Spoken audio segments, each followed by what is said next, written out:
প্রকৃতি যেন বিরূপ আচরণ করছে সৌদি আরবে।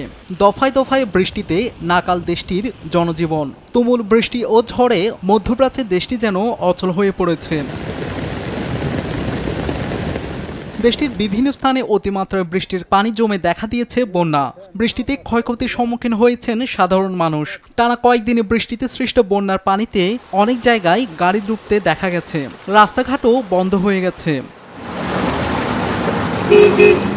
ভারী বৃষ্টিতে ভিজেছে মসজিদে নববী।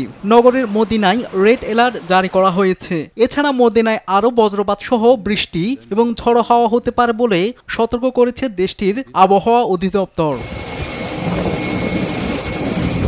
এর আগে সৌদি আরবের দক্ষিণ পূর্বের প্রতিবেশী আরব আমিরাতে টানা বৃষ্টিতে আকস্মিক বন্যার সৃষ্টি হয়েছিল। রেকর্ড পরিমাণ বৃষ্টির কারণে অচল অবস্থা দেখা দিয়েছিল দেশটিতে অবস্থিত বিশ্বের অন্যতম ব্যস্ত দুবাই বিমানবন্দরে। এদিকে ভারী বৃষ্টিপাতের কবলে মধ্যপ্রাচ্যের আরেক দেশ বাহরাইন। দীর্ঘ সময় ধরে বৃষ্টির ফলে অনেক নিচু এলাকায় জমে গেছে পানি।